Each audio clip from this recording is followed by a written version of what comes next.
Yeah, thank you, Ravi. Hello, everyone. Something about the speaker herself. Professor Aditi Sende is a renowned Indian physicist specializing in the field of quantum information and communication. She was awarded the Shanti Swarup Bhatnagar Prize in 2018 for her contributions to the field, including the formation of a computable entanglement measure and a novel recursion method.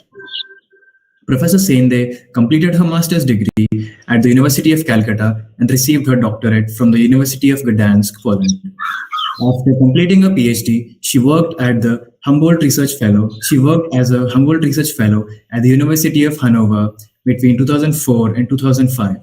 Professor Sende held a postdoctoral position at the University of Photonic Sciences in Barcelona, Spain, where she also won the prestigious Ramon y Cajal Research Fellowship. She joined Jawaharlal Nehru University as an assistant professor in 2008. She currently is a professor at the Harish Chandra Research Institute. Professor Sende's work involves understanding the theory of quantum channels, the security of quantum cryptography, and quantum many-body physics with quantum computation. She has written over 100 scientific articles on the subject. With that, let's hear from the speaker herself, Auntie ma'am.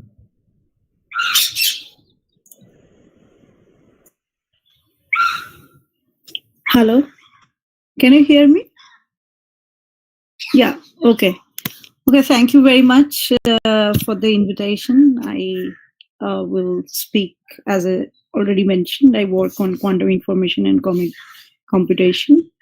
And today, can I start sharing the screen?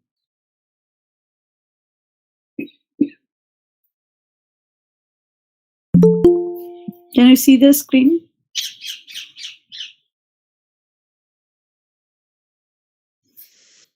It is visible, right?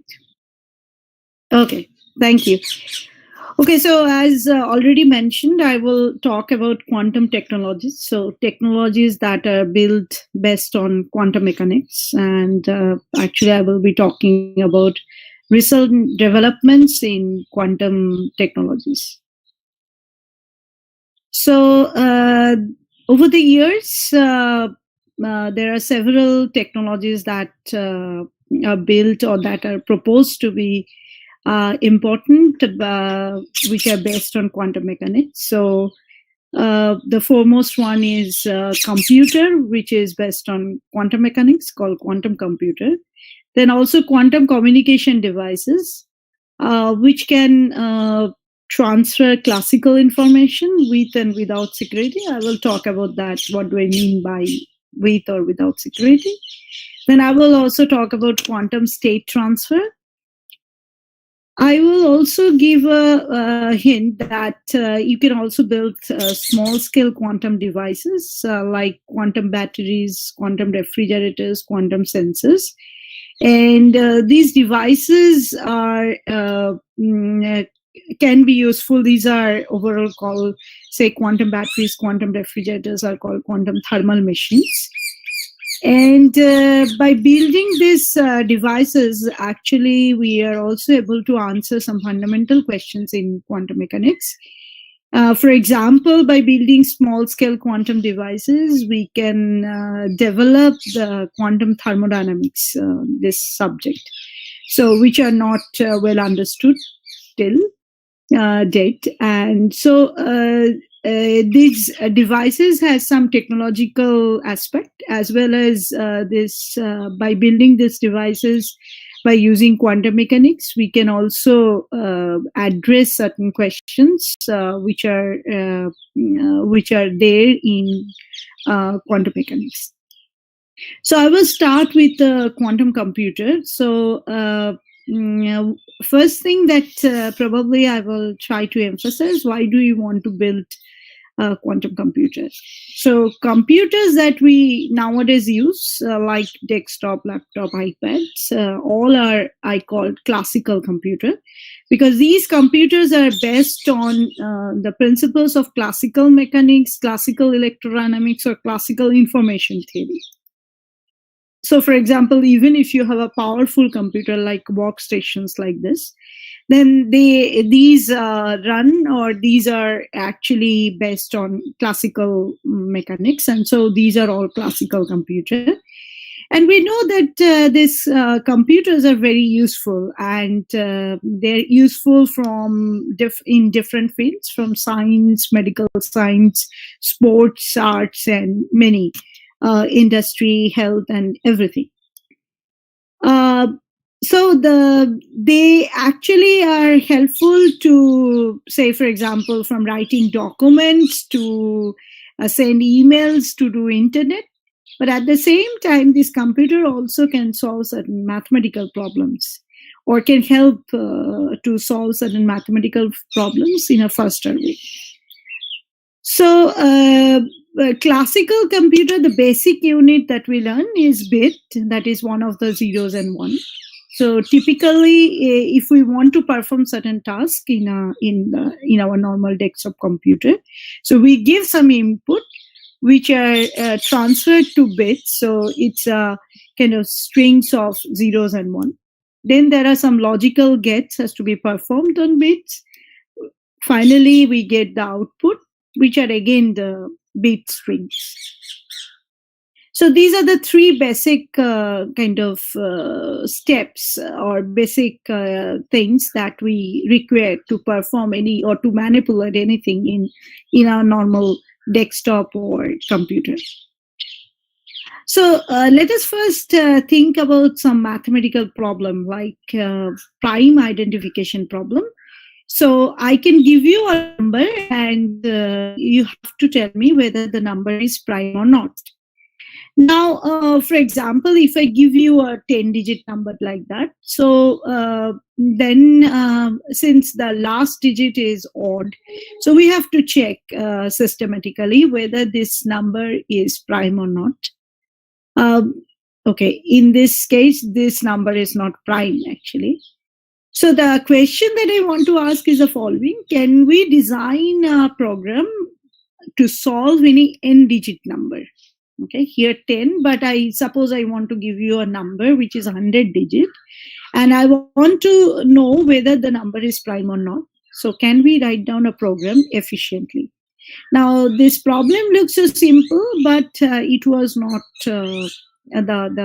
whether such programs exist or not was not known for a long time. And in 2002, 3 people from IIT Kanpur actually solved this problem. So they proposed an algorithm by which one can solve or one can find out whether a number is prime or composite within polynomial time.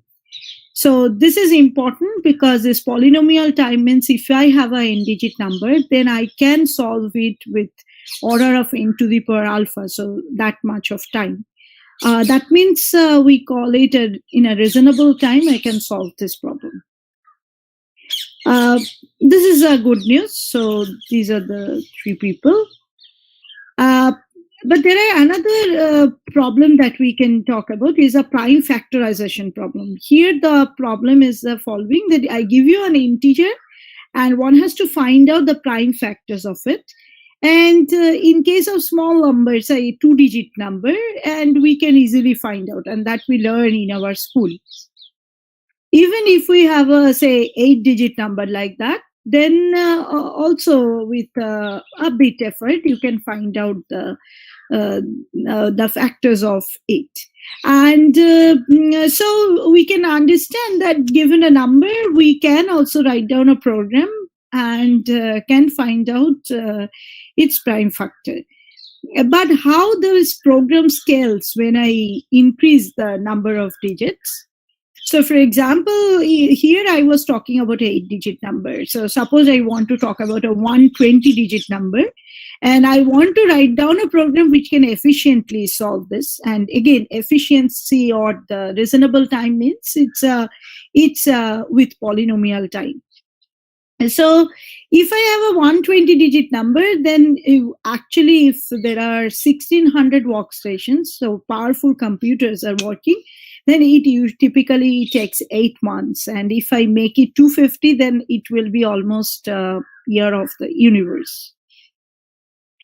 So that means it's till date, there is no classical algorithm, no algorithm exists in a classical computer which can solve this problem in a reasonable time.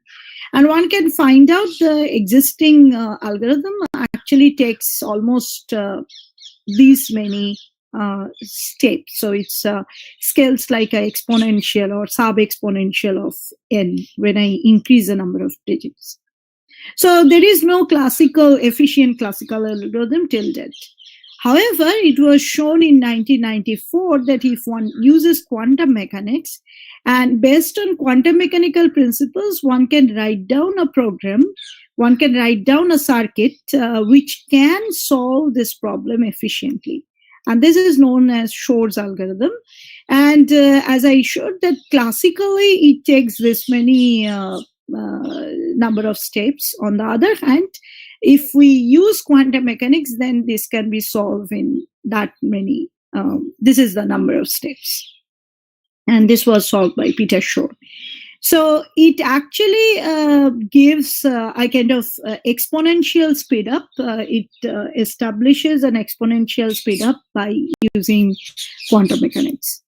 And around this time, there are also many other algorithms were proposed by Grover, Deutsch-Chotza, and others, where it was shown that quantum mechanics helps to reduce steps to solve certain mathematical problems. It can be, suppose in a classical algorithm, it takes n steps, and by using quantum mechanics, it takes square root of n steps. So in all these protocols, all these algorithms, it was shown that the quantum mechanics actually helps to reduce steps.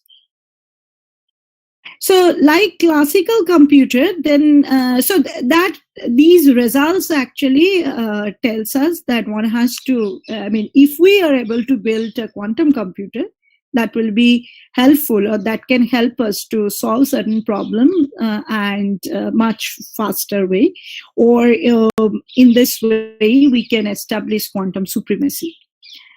So in a classical computer, the basic unit is bit. As I have said, it will be one of the zeros and one.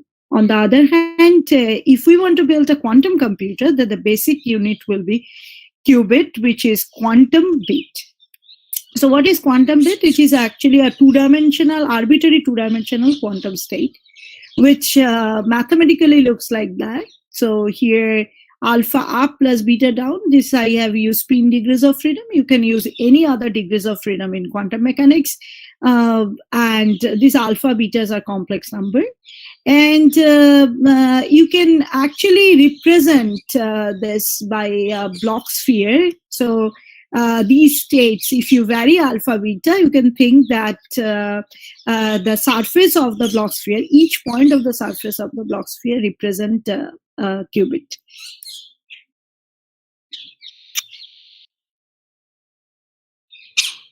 Exactly like a classical computer has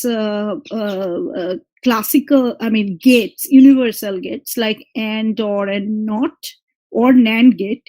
Similarly, it was also found that quantum, if we want to build a quantum computer, then there are certain universal gates exist, and they are actually Hadamard and CNOT gate. I am not going into detail, but so just to tell the message that there are universal gates exist also in case of quantum computer. Now the question is whether these are only the theoretical predictions. It is not, because they can be achieved experimentally. At least a small scale quantum computer has already been achieved. So, for example, by using ion trap, there was a result which shows that they can build a 11 qubit quantum computer, and they show that they can implement universal quantum gates in this ion trap quantum computer. And this is probably one of the exciting results in recent times, which has a lot of media coverage. Also, there are several controversy on that. So there were by using superconducting qubit, quantum supremacy was reported. And here they have built a 53 qubit quantum computer, and they are able to solve certain problems which actually takes quite a long time in a classical computer.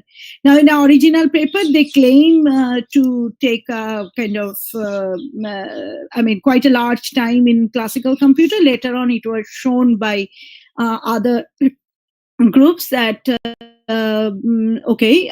it is not such a long time. This problem can be solved in a classical computer with a quite reasonable time. But if we use quantum computer, then that will be much faster. So this is kind of published by European Union, that quantum technology timeline. And what we learned that recently there are several technological giants, which are Google, IBM, Microsoft, Intel, and even the new industries are coming up which want to build quantum computer, and that's really amazing. So this is kind of a collaboration between the academicians and the industry, and you can find a lot of in the websites and so on. Now, here I also want to mention that, as I said, that to build quantum computer is one of the challenge in this field. But at the same time, it also helps us to understand help us to address certain fundamental questions in quantum mechanics. For example, there was a proposal, which is one of the another exciting proposal to build quantum computer, is known as one-way quantum computer, where actually you start with certain initial state. Then the system is evolved according to a suitable Hamiltonian, and you get a evolved state, a proper evolved state, and where you perform measurements to manipulate quantum gates. So this is a exciting proposal, and it has already been achieved experimentally. Now, as you can see that, as I mentioned, that we require a suitable Hamiltonian to evolve so that the final states are suitable to build quantum computer. It shows that understanding evolutions via quantum states are important, and in this way, actually, we can also address certain fundamental questions like whether dynamical quantum state can mimic equilibrium physics. Equilibrium physics means, say, quantum phase transitions, etc. And so this was an important question, which are commonly known as dynamical quantum phase transitions. And I'm not going into detail, but what I want to say that, for example, recently we have shown that there are certain quantum information quantities can help to detect these dynamical phase transitions, and can help us to understand also the system Hamiltonian properly. So here the important point, we have to find a proper initial state and the suitable Hamiltonian so that we can find the proper evolved states which are suitable to build a quantum computer. And so there are a lot of work going on in this direction. And in this direction also, there are important point is when we want to build, when we want to find out, say, for example, a spin Hamiltonian, then typically this Hamiltonian are, typically they are not an isolated system. It actually, their property decohere quickly because of the environment. And so we recently proposed a method how to protect these qubits in a Hamiltonian, a spin Hamiltonian. And that's also important so that we can build a proper quantum devices. Okay, so with this, I just move to another aspect where I will talk about small-scale quantum devices. I just will mention about quantum batteries. So we know that in usual batteries, which are very important in our daily life, because several, even this laptop, we require batteries, and many devices now depends on the batteries. So usual battery stores electrochemical energy and converts it to electrical energy whenever we require. Now the point our aim is to establish the fact that the quantum mechanics can help us to increase its storage capacity, and this was proposed around 2013, where it was shown that this is indeed the case. For example, if you consider say interacting spin-half model, which can act as a quantum battery. So, for example, it's a quantum XY model where these are the XX interaction, this is YY, and this is the magnetic field in the Z direction. And one can use local magnetic field to charge the battery. And this Hamiltonian can be implemented nowadays by using cold atoms in optical lattices, ion trap, etc., even with the photonic systems.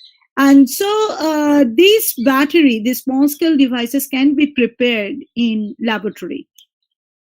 And we can also actually assess the performance of this battery by introducing something called work output, which is a difference between the initial energy and the final energy. And one can show that if you use quantum model, then the interaction strengths between interaction strengths means here, these are the interacting term of the Hamiltonian. And so the interaction strength means J. So J play a crucial role to increase the storage capacity of the battery. And this is what you can show, because here we plot power, maximum power that can be extracted from the battery versus the interaction strength. And we see here that the interaction strength helps. And not only interaction strengths, but if there is an impurity in the system, then also we show that one can increase one can enhance the power of the battery. Now, this more realistic scenario is the following, that when you prepare the battery is in contact with the environment, and then what will happen, whether the storage capacity will decrease or not. And we show that in case of quantum battery, actually, even in presence of environment, there can be a model by which you can enhance the storage capacity of the battery, which is quite counterintuitive. And this we have shown recently, it was published. Okay, so now I will talk about quantum communication devices. So, I mean, in this COVID era, in last 2 years or so, we really realize the importance of communication devices. And probably this talk is not possible if we don't have a good internet and so on. So, whenever we talk about communication, that means it involves at least two parties, Alice and Bob, say. And suppose they are situated in two distant locations. One is in your place, another is in Allahabad. And say Alice is the sender and Bob is the receiver. And Alice wants to send some information from A to B. Now, here the information can be classical or quantum. That means, suppose Alice wants to send certain bits to Bob. For example, Alice wants to send the weather report of Thiruvananthapuram to Allahabad. Or there can be a situations where Alice wants to send some quantum state to Bob. That means Alice wants to send some qubit to Bob. So there are two kinds of communication protocols that we can think of in this, quantum domain.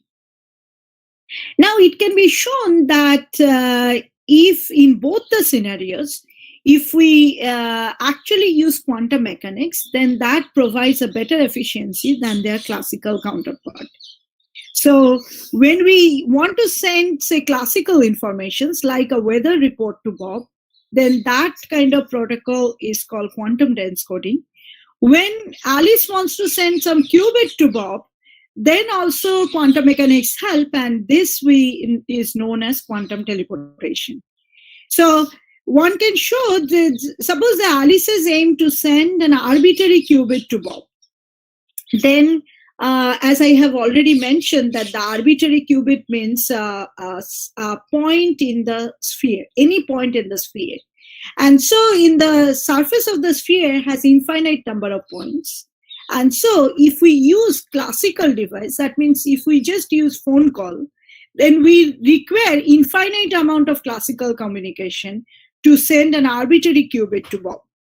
On the other hand, it can be shown that you can design a quantum device where if Alice and Bob have priorly shared some quantum states, then 2 bits of classical communication is enough to send an arbitrary qubit to Bob. And this is really, in a exponential kind of help, exponential advantage you gain by using quantum device. Now I will talk about what do I mean by this shared quantum state. Okay, so this is a quantum teleportation protocol. It was discovered by these 6 people in 1993. Now the magic is because of this shared quantum state between Alice and Bob, and the property that actually helps us to build a quantum device is called entanglement. So what is entanglement? So suppose Alice and Bob again are situated in two distant locations, and Alice creates a quantum state phi A and Bob creates a quantum state phi B. Then the joint state actually is in the Hilbert space, which we call the tensor product Hilbert space. So this is phi A tensor phi B. And these states are unentangled states, which are useless if we want to perform quantum teleportation, for example. So in other words, Alice and Bob can prepare these unentangled states even when they are situated in far apart location. So mathematically, it looks like that. So suppose again, if I use spin degrees of freedom, then up spin tensor ups is unentangled states. While entangled state, to prepare entangled states, or Alice and Bob are unable to prepare these entangled states when they are situated in far apart location. So entangled states mathematically cannot be written like phi A tensor product phi B. And to prepare these states, Alice and Bob particles should interact. So one possibility is that there is a source, for example, in Delhi, there is a source which can prepare an entangled state and send one particle to Thiruvananthapuram, another particle to Allahabad, so that they share an entangled state. After sharing that entangled state, Alice and Bob can perform the teleportation protocol. That means Alice and Bob can send an arbitrary qubit to Alice can send an arbitrary qubit to Bob. So as I said, that in case of entangled state, mathematically the state is said to be entangled if it cannot be written in a tensor product form. And this is the singlet state that probably you have learned in your quantum mechanics class. Although the definition is so simple or is quite well known, but it is still an open question that given a quantum state, it is still not easy to detect entangled state. There are certain criteria like entanglement witness and other things, but still there is no known criteria by which one can detect entangled state easily. So as I have mentioned, there are possibility to send an arbitrary qubit or a bit to one place to another. Now, just like classical communication network, we are now also trying to build a quantum network. Now, to build, say, implement a quantum teleportation-like protocol in a network between several senders and several receivers, the first thing is to share entanglement over large distance between several nodes. And this is one of the recent challenge in our field. So, for example, in these directions, we have recently shown, suppose I have a this kind of one-dimensional network, and suppose 1, 2, 3, and 4 wants to share an entangled state. We propose a method by which one can share an entangled states between 1, 2, 3, 4. And this can also go on we can think of a two-dimensional network like a square network or a triangular network where the yellow points actually in which we want to share an entangled state. So these kind of works are going on in the world where people are trying to build a proposal which can be efficiently implemented in experiment. How to share quantum resource in pre-decided nodes, and so resource means this entangled state, so that finally one can perform a quantum communication network. And in these directions, actually, there are a lot of experimental achievements. So, for example, photons are one of the best carrier to or physical system to design quantum communication network.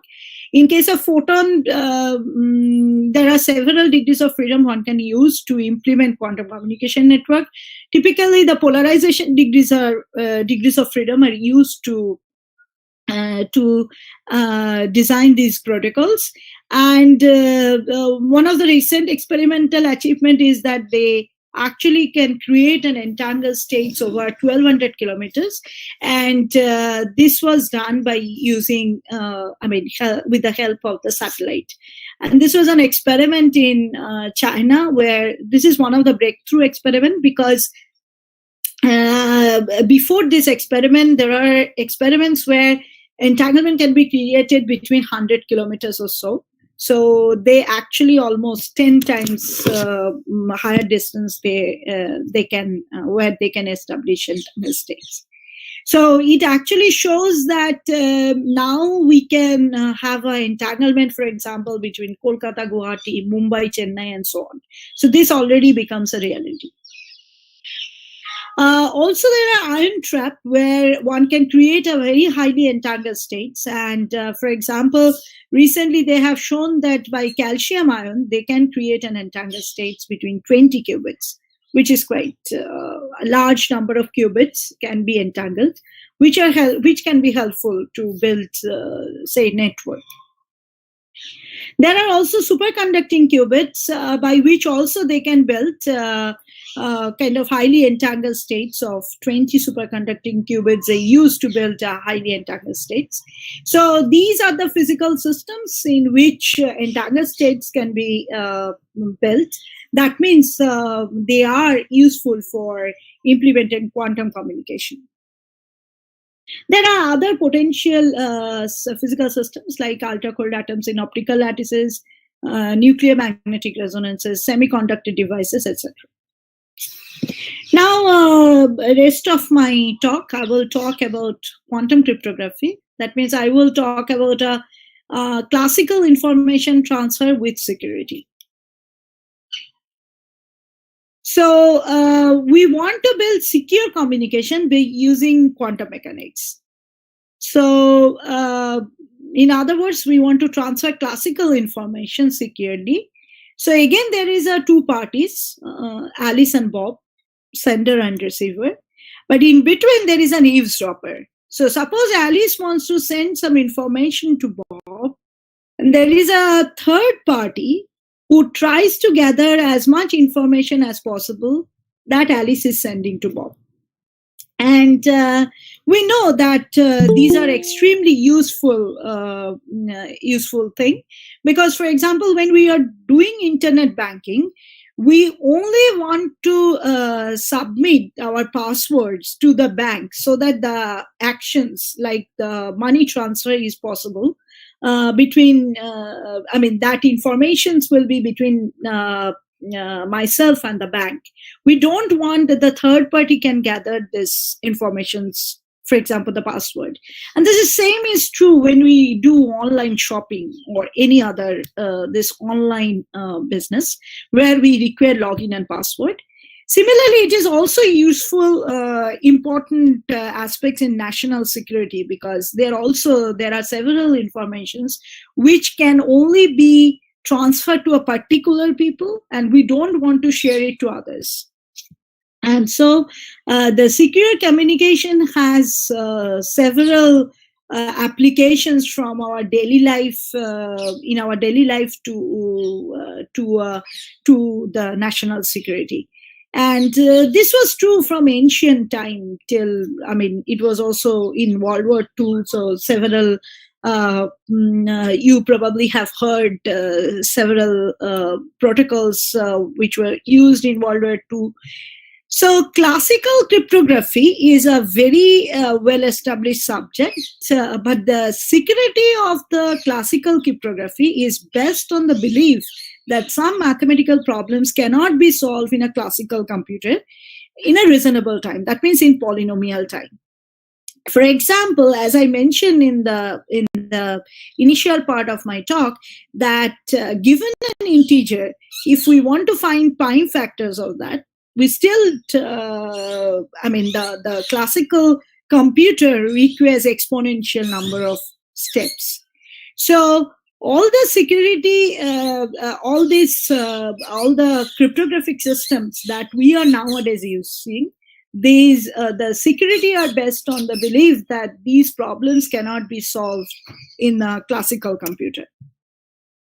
And so quantum mechanics, I have shown that by using quantum mechanics, one can, for example, can solve this prime factorization problems.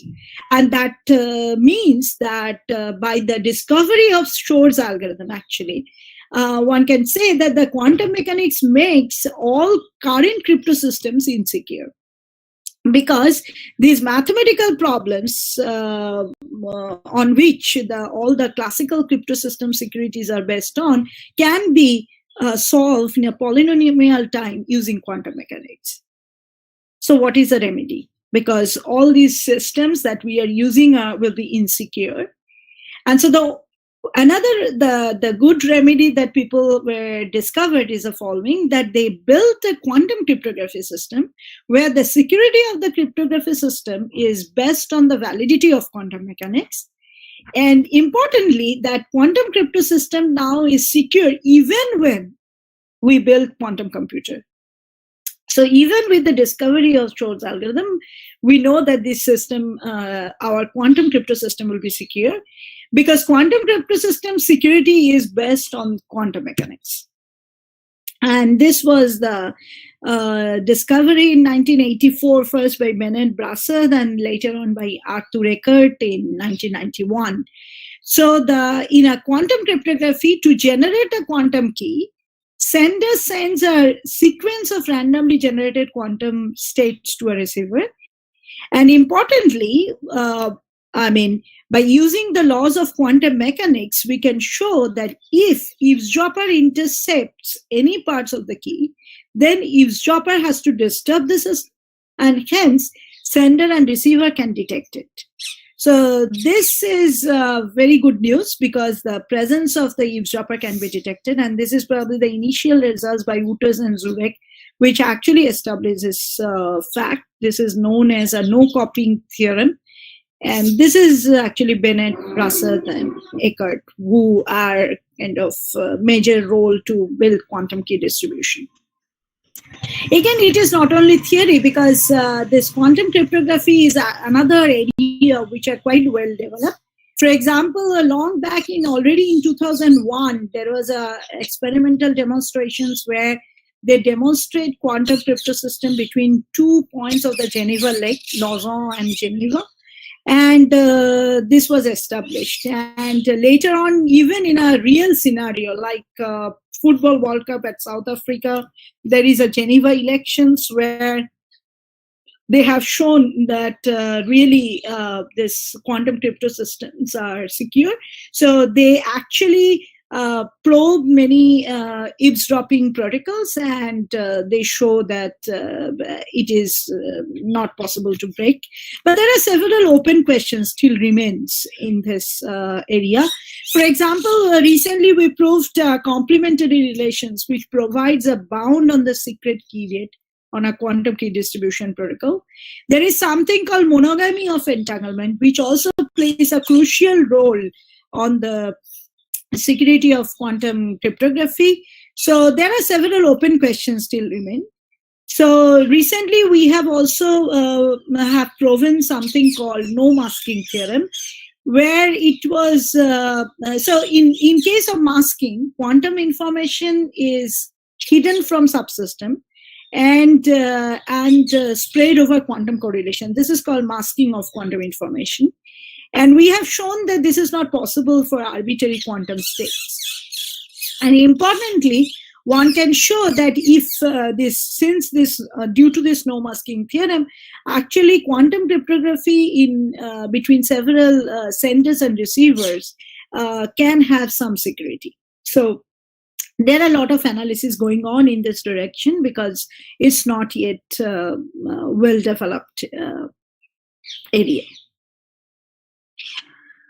Okay, so I end with some news that there are several India's efforts going on quantum technologies. Probably you have already heard in the news So DST, for example, Department of Science and Technology has launched a program called QUEST, so Quantum Enabled Science and Technology.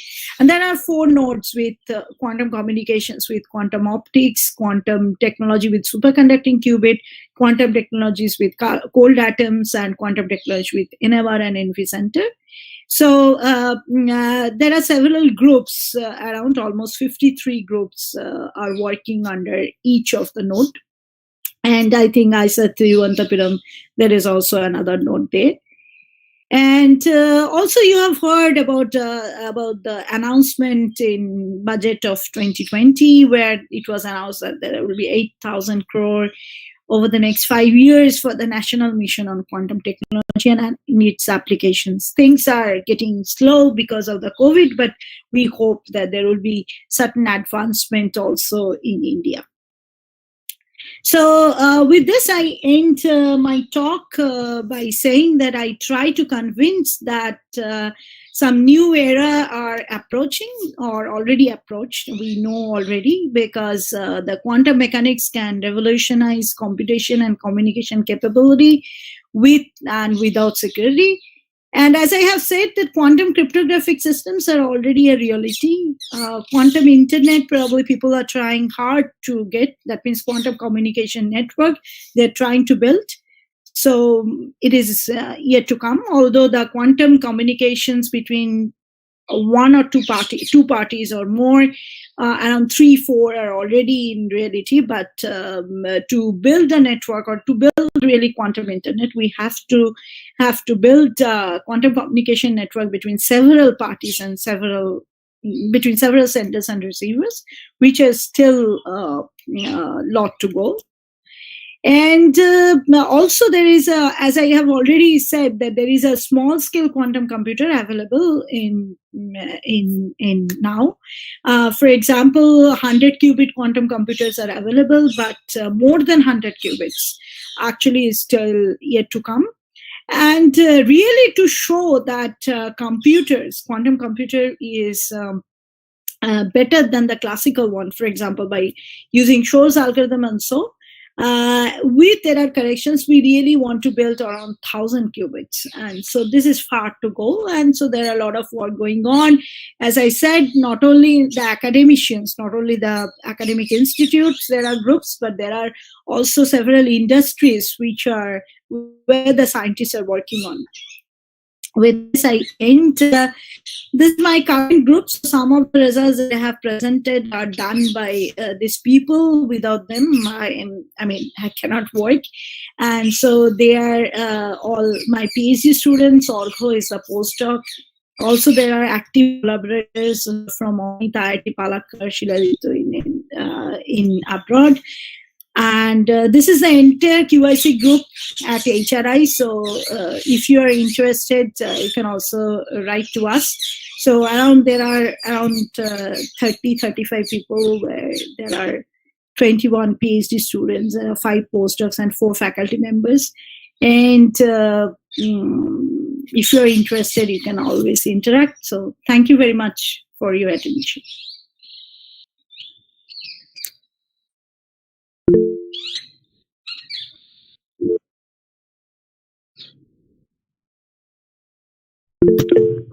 Should I stop? It was a nice. Hello.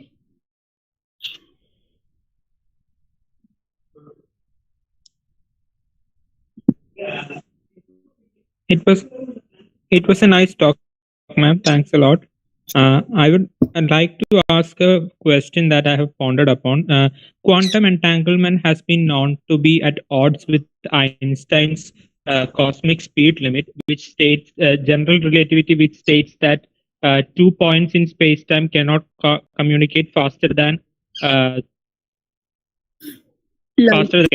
But with quantum entanglement, we have seen that particles, the spooky action that Einstein said, our information is faster. So I'm asking, how is these quantum devices use quantum entanglement, preserving Einstein's causality? No. No. Quantum, even with quantum entanglement, there is no violation that you cannot have have any actions faster than light. There cannot be. So even when whatever the teleportation and other protocols that I have described, so in any protocol that you consider, you can never have a violation of faster than light.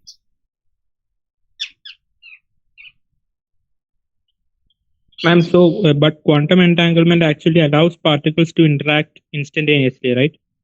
Yeah, that is when the particles are together.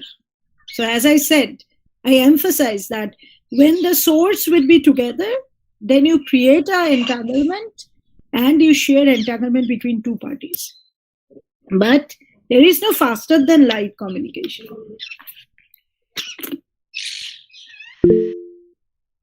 Okay, so something like so what does the entanglement machines do in the context of the delayed choice experiment, which has troubled the science community over a long time? No.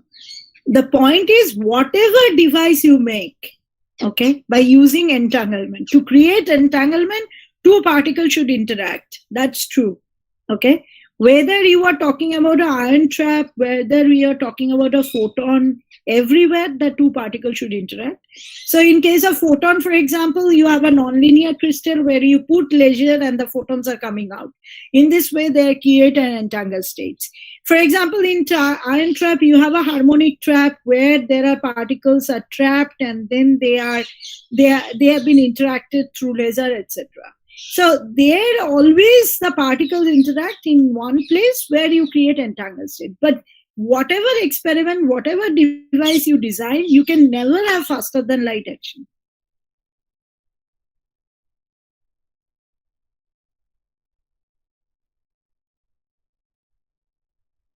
Yeah, hi, ma'am. Thank you Hello. so much for the talk. Ma'am, yeah, am I audible? Yes. Yeah, ma'am. Ma'am, actually, you talked about transferring the security key from one person to another so that the communication can be encrypted. So we observe it in the form of public and private key encryption in the cryptography and a normal computer networking. Now the thing is, you said that in this particular case, we transfer the quantum states. So any man in the middle attack or the eavesdropper, if the person tries to catch it and read it, the states would be changed immediately.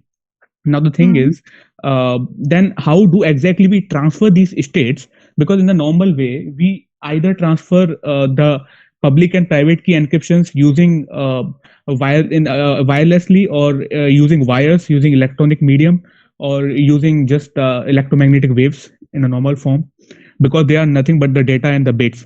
But how do you exactly transfer the states so that the key can be transferred to the receiver and the receiver can decrypt the data, which would be transferred further? Yeah. So actually, due to time, I haven't described the cryptography protocol in details, because the point is that you usually do a quantum cryptography. That's why it's called quantum key distribution. So typically we use to share keys between Alice and Bob by using quantum state. After sharing, you actually do a classical one-time pad to do the cryptography protocol.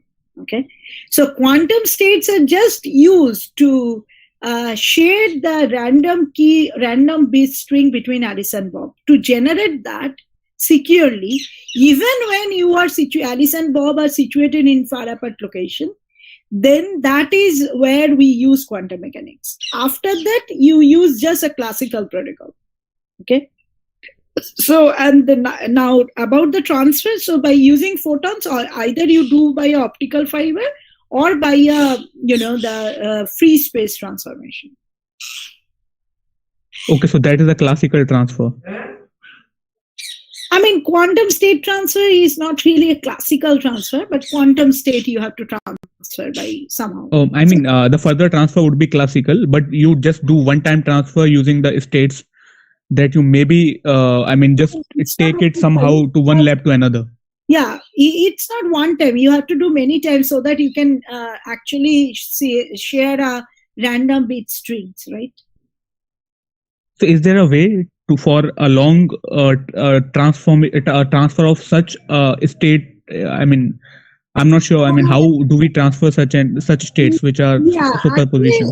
No. The point is that nowadays they do via entangled state quantum cryptography, because it was shown that the initial BB84 protocol, the entangled state protocols are useful. For example, the experiment of this 1200 kilometer that I show, there they actually did also the cryptographic experiment. So they from satellite they actually transferred these entangled states. Then Alice and Bob share entangled state. They perform measurements and they actually shared the keys. So suppose several times you share the entangled state, perform measurement, generate the key, and you have finally several copies of the entangled state you use and to generate a long key. Now the question that you are asking, that what is beat per second and etc., right? These are the details which depends on the experiment. Certain advancement has been done, but there are several to be done again. Okay, ma'am.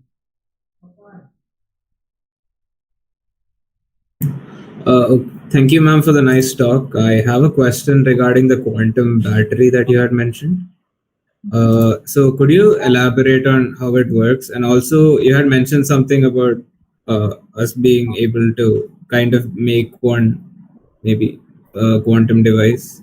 So maybe that as well. What device you are talking? Okay. Quantum battery, and then what is the last part you said? Yeah, in the beginning of the talk you had mentioned you'd give us maybe tips about how to make a quantum. Okay. No, the battery actually is quite easy, because if you have as I said, that suppose you have certain Hamiltonian and you start with the initial state, suppose the ground state of the Hamiltonian, and then by using magnetic field in each of the qubit, you evolve the system, and then by that evolving the system, you actually stores the energy of the battery. Now, as you know, since you are in a quantum mechanics, if you talk about a closed dynamics, evolution means that the unitary evolution. And so this is a reversible process. So that means the energy, that the amount of energy that you store is same as the energy that you can extract from the battery. Okay.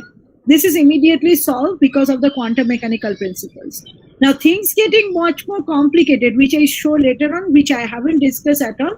That is when environment comes, then the evolution is no more unitary, that the dynamics will be non-unitary. And then the extraction of energy has to be measured by something called ergotropy, which actually, then you have to see that the energy, the amount of energy that you store will be different than the energy that you extract from the battery. Because typically you cannot build any system in a isolated, right? As isolated, it will interact with the environment, and so always there will be a decrease of energy. So now there are modeling going on that how to really, even in that situation, how you can actually you can still keep storing the energy. There is an experiment in ion trap where they can do this kind of experiment, but all are very new development actually. Okay, ma'am. About the other part, you had mentioned in the start about some giving us tips about how to make a quantum device experimentally, or hint at it, or did I miss here? Yeah, experimentally means I want to say that there are several quantum devices that we are trying to design, right? For example, this battery. One can also devise, say, for example, refrigerator, like small systems, quantum systems, interacting with the environment.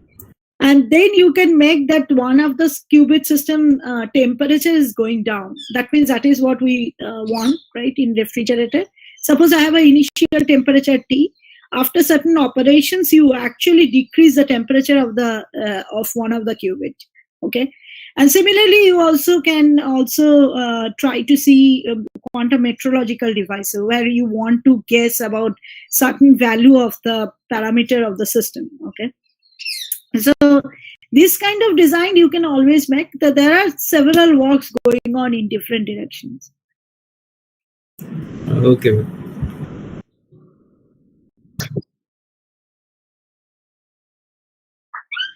Yeah. Okay, ma'am. So thank you for the lovely talk. So I have a couple of questions. The first question that I have is that after regarding the teleportation protocol, when the state vector is shared, so when the information is basically transferred, when it reaches the receiver, but the receiver can only he cannot get the state back when it reaches him. He has to measure the state, so the wave function of the state will collapse, right? So there has to be infinite number of qubit transfer for the receiver to get know the exact state. So how do we deal with that? Because once it reaches there, it collapses to either 0 or 1. Okay. So yeah. So what here you do that you suppose even if you know the states, okay, exactly, you by this protocol, if Alice and Bob share exactly a kind of maximally entangled like singlet state, then you can show the exactly the state is transferred there. Okay. Now, yes, you are right in a sense that if you have to, if he has to confirm whether really that state has reached to him, then he has to measure. Yes, and in that case, he requires infinite number of copies. That's true. But if Alice and Bob share a perfect entangled state, even without measuring, if Alice has certain states, by this teleportation protocol, Bob can ensure that Bob has obtained exactly the same states. Okay, ma'am. One more question: that what makes a qubit a good qubit? Qubit? Qubit a good qubit. Like, what's the differentiation between a bad qubit and a good qubit? Because we have problem like decoherence and all. So how experimentally do we overcome? Okay. So yeah. So actually, if you what I said that alpha 0 plus beta 1, right? If you write in a matrix form, then you will see that it will be diagonal will be mod alpha square and mod beta square, and the off diagonal term will be alpha beta star and the complex conjugate, right? This will be the matrix form of any arbitrary qubit. Now this coherence, which is due to this off diagonal term, this alpha beta star and alpha star beta, when this coherence is lost, okay, then this is not a good. So once alpha beta start decreasing, so it is going to 0, then the coherence is lost, and this is not a good qubit because it's a diagonal state, and no more it is a quantum state, because mod alpha square 0 0 or mod alpha square beta mod beta square 1 1, this kind of states you can also produce by using classical in a classical world. So the qubits importance is that this alpha beta star and alpha star beta is the off diagonal term actually which can be quantified by using coherence. So when the coherence goes to 0, that times this is no more an interesting qubit or good qubit. So in a system environment with the interaction with the environment, actually this coherence part decays. So ma'am, right now what the experiments that are happening, what element do they use as a qubit? Do they use? What element do they use as a qubit? That is, as I said, that say for example polarization degrees of freedom, right-handed and left-handed polarization, right circular and left circular. This is qubit because these are the two-dimensional system. In ion trap, there are internal states which actually can be called a ground state as 0, excited state as 1, for example. So they use photons as qubits. Yeah, or the ion traps, the ions as qubits. Okay, thank you.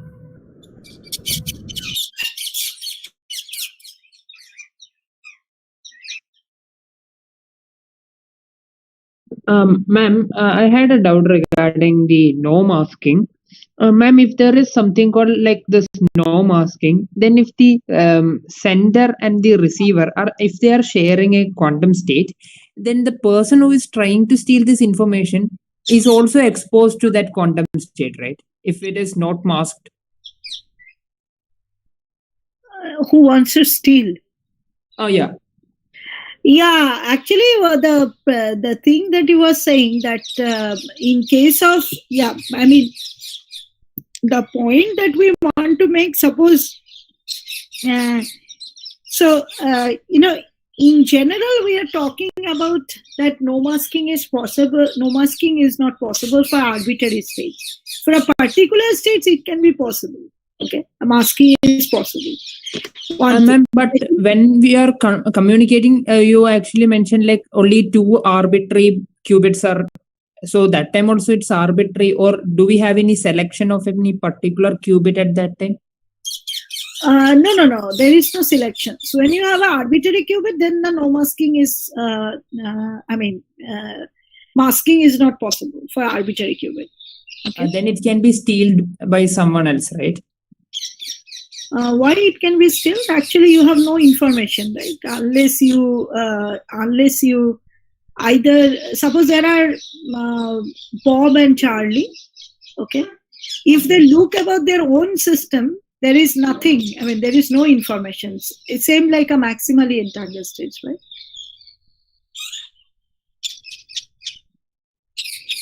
Hello? Hello, ma'am. Yeah. Yeah, so because the local subsystem will be, it's kind of random, okay? It has no information. Oh, so like basically you're saying like they won't be having an access to this information. Mm-hmm. Okay.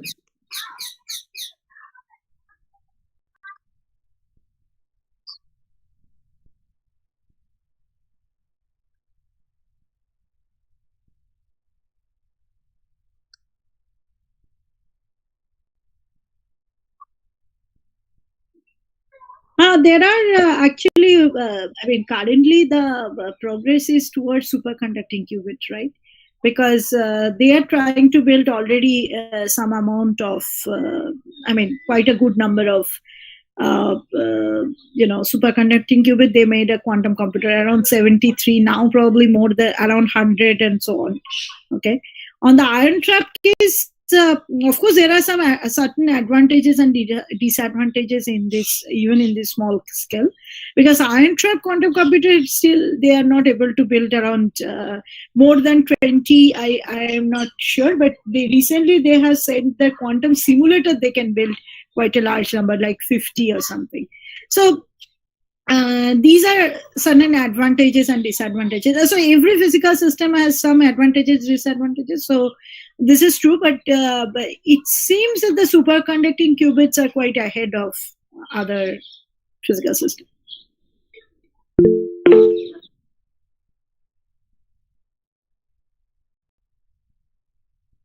Yeah, ma'am. This is another question. Actually, you told us that nothing transfers faster than the light. But if that is the case, then why exactly are we so interested in quantum teleportation? Because the interplanetary transfer of the data, it is again, if that is the case, that it can't transfer faster than the light, then we can only use a normal electromagnetic wave that can travel in the vacuum with the speed of the light, and again we will get almost the same accuracy. If we just ignore the fact that the atmosphere can just slow down the speed of the electromagnetic wave, but still again, if we the point is we will get the exact accuracy. No, you will not, because the point is that if you use, unless you use quantum mechanics, arbitrary qubit, as I said, means a point in the Bloch sphere. So it has an infinite degrees of freedom. So that means to encode this infinite number of points, you require infinite number of bits. And so, because this alpha beta can be also parameterized by cos theta, sin theta, and phi. Okay, and so you understand that theta and phi can range from a continuous degrees of freedom. So that has infinite number of points. And that means classically, whatever clever way you want to send, you actually requires infinite number of bits for encoding. On the other hand, if you have a shared entangled state, then you require only 2 bits of classical communication, provided you have to share entangled state a priori. So Ma'am, if we have entangled states and one particle is here, another entangled particle is there on another planet, then what I feel, I think there's nothing is traveling. I mean, there's no traveling of the data occurring in between. They are just following mathematical consequences of the quantum mechanics. No. There is no traveling of thing. Initially, for creating entangled state, there is some traveling of photon or whatever. After that, there is only Alice performs measurement and communicate classically the measurement result so that the Bob gets the arbitrary qubit. Then there's no question of the relativistic kinematics, because that comes into the picture only when something transfers with the speed of the light. No. There is a question, because you can show that suppose Alice performs a measurement, immediately Bob slab whether the qubit is obtained or not. It is not. You can show that the qubit that is at Bob's slab has no information even after the measurement. Suppose Alice is performing measurement every day at 11 o'clock. Okay, is Bob getting this arbitrary qubit at 11 o'clock? The answer is no. Till Alice performs the phone call to Bob and says what is the measurement result at her lab. So once Alice makes the phone call, that is a classical protocol, classical communication, like a normal phone call. So that actually follows the relativity, that follows the speed of light. And so, but the data that they will record on their notebook at the exactly same time for the Alice and the time for the Bob, the later when they will communicate, they can show that I got this much spin up particles and you got this much spin down particles according to country. No, there is only one arbitrary qubit we are talking, and Bob only has the Bob after. Look, Bob. If Bob wants to probe the system, Bob will lose. Okay. After Alice's phone call, Bob has to perform certain operations so that the arbitrary qubit is recovered.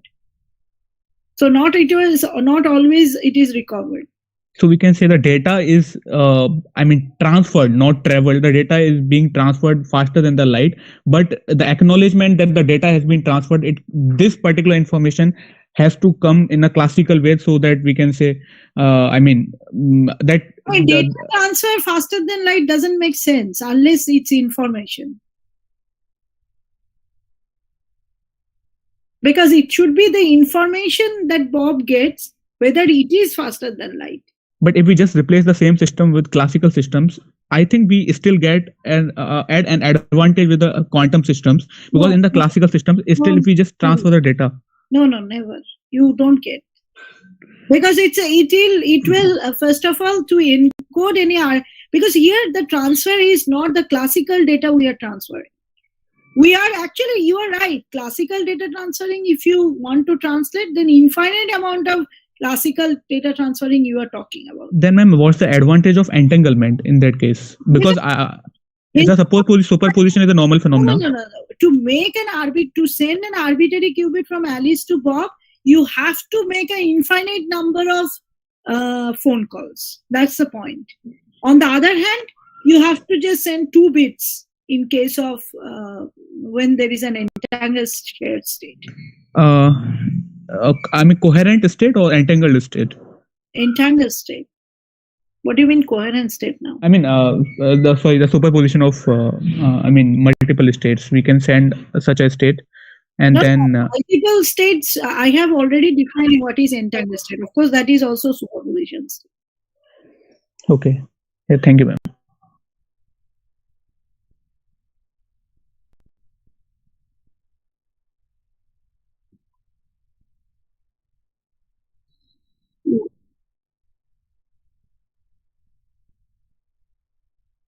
Thank you.